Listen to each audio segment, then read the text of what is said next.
Hi everyone, John Kozesky here from the Chamber of Commerce, your small business advocate. As you've likely heard, on March 25th, the Senate passed on a bipartisan basis the Coronavirus Aid, Relief, and Economic Security Act. Now your first question is going to be, why do they always give it such a long name? Well, if they didn't name it that, then they couldn't tell you that they passed the CARE Act of 2020. With more than $2 trillion in total relief and $350 billion in support for small businesses, this bill, if enacted, would represent the largest piece of legislation intended to help families and companies affected by the coronavirus outbreak. So your first question might be, what's a small business? The short answer is, assuming the CEO of General Electric isn't tuning in, you're a small business, so it's worth your time to learn more. Assuming you're under 500 employees in a single location and under $30 million in revenue, you qualify. And if you don't qualify, then go ahead and call me anyway, because I have some great charitable sponsorship opportunities to sell you. But for the rest of us that are small businesses, you're probably asking, what exactly does this bill do for me? Well, before we get to the good stuff, let's talk about your new requirements. Under the Senate bill, the law requires employers with fewer than 500 employees to provide 2 weeks' worth of paid sick leave if employees are unable to work due to quarantine or isolation, or are caring for someone who is in quarantine or isolation, or have children in schools that have closed.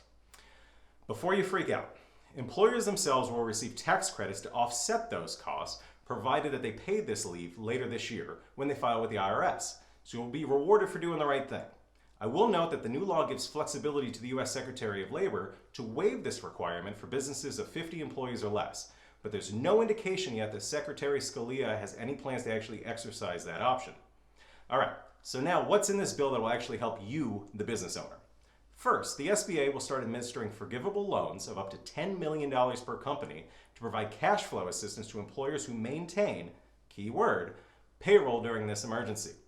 For advanced eligibility purposes, the bill requires lenders to, instead of determining repayment ability, which is not possible during the crisis, to determine whether a business was operational on February 15th of this year and had employees for whom it paid salaries and payroll taxes or paid independent contractor.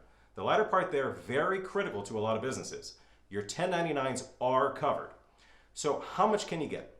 The amount to be guaranteed is an amount equal to a factor of the average total monthly payroll costs in 1 year period before the loan is made, or from February 15th to June 30th if the business did not exist last year. This leads to the obvious question, what is payroll cost? The government has defined those as the sum of all payments for compensation, including salary, wage, cash tips, paid time off, severance, healthcare benefits, state or local taxes, 2 turtle doves, and a partridge in a pear tree. Literally everything to have employees, all of which capped at $100,000. Also, hopefully you saw our previous discussion on the SBA Economic Injury Disaster Loans, otherwise known as EIDLs. To branch off of that video, this new bill appropriates an additional $10 billion to the SBA EIDL program, while actually waiving many of the provisions we discussed in that video, including the requirement of a personal guarantee on advances and loans below $200,000, the requirement that an entity have 1 year in business prior to the disaster, and the requirement that an applicant be unable to find credit elsewhere.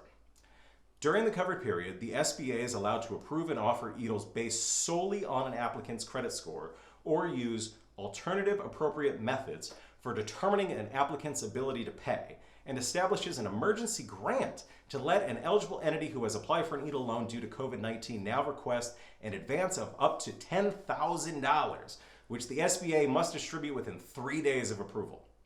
Now, as we discussed, this Senate bill still needs to pass the House of Representatives, which is fully expected with few changes, and be signed by the President.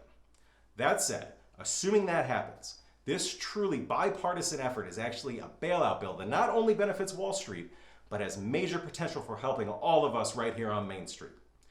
Check back later this week as we will work to keep you updated on the latest information, and we will also be completing one of these EIDL applications in real time so you can see what all is involved.